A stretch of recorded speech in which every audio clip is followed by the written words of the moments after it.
என்ன சொன்னீங்க? வேலைக்கு போயிட்டு வந்து சித்த நேரம் உட்கார விடுறீங்களா? அண்ணா எடுத்து துணி கிணி வச்சு அது மடிச்சும் வைக்கிறதில்ல, அப்படியே வச்சிடுறீங்க. வேறங்க ஒரு வாரத்து துணி நானும் ஏங்க ஒரே நிமிஷம் இருங்க. நானும் வேலைக்கு போயிட்டு வந்து என்ன பண்றேன்?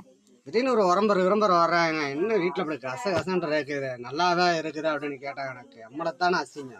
சரி, நானும் வேலைக்கு போயிட்டு வந்து கொஞ்ச நேரம் கூட உட்கார்க்க இல்லைங்க. வந்தா என்ன பண்றா? கொஞ்ச நேரம் உட்கார்றது இல்லையா?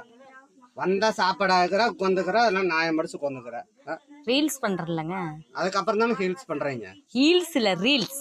ரீல்ஸ் பண்றீங்க. நல்லா சொல்லுங்க. ரீல்ஸ். ரீல்ஸ். நீங்களும் வாய் திறக்க மாட்டேங்கிறீங்க. ரீல்ஸ். ரீல்ஸ். நல்லா சொல்லுங்க. ரீல்ஸ்.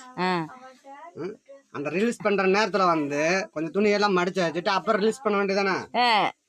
ரீல்ஸ் பாத்தீங்களா? எங்க வீட்டுக்காரர் எவ்வளவு அழகா மடிச்சு வச்சுக்கிறாரு. என்னோட சுடிதார் தாங்க குறுக்கடை போட்டு வச்சிருக்கிறாரு. துணிதான் அதிகமா இருக்குது. ஏன்னா நான் தினம் ஒவ்வொரு துணி மாத்துறேன். ஆனா நீ மாத்திர வர துணி வாட்டில 2 சட்டை.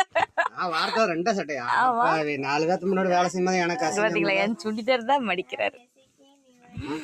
நீங்களும் இப்படி வேலை செய்வீங்களா? டெய்லி ஒவ்வொரு சுடிதார். நானு 2 நாளுக்கு ஒருக்க, ஒரு நாளுக்கு ஒருக்க தான் ட்ரெஸ் மாத்துறேன்.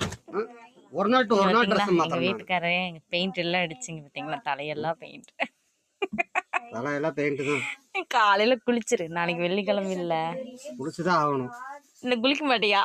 குளிக்கலைன்னா அப்புறம் நான் அவ்வளவுதான், அசிங்கமா போயிடும். சரி, மடிச்சு வை. நான் போய் ரசம் தாளிச்சு இன்னும் இப்படி எல்லாம் வேலை வாங்கிற தயவுசெஞ்சு சொல்றேன் நான். சரி விடுங்க, நான் கொஞ்சம் என்னால முடிய துணி மடிச்சு மடிச்சு மடிச்சு மடிச்சு முடியாது. சரி விடுங்க, கோச்சுக்காதீங்க. பயணம் செய்ய மாட்டேறாங்க, வந்தாங்கன்னா அப்படியே உட்காந்துக்கிறாங்க. சரி, கோச்சுக்காதீங்க.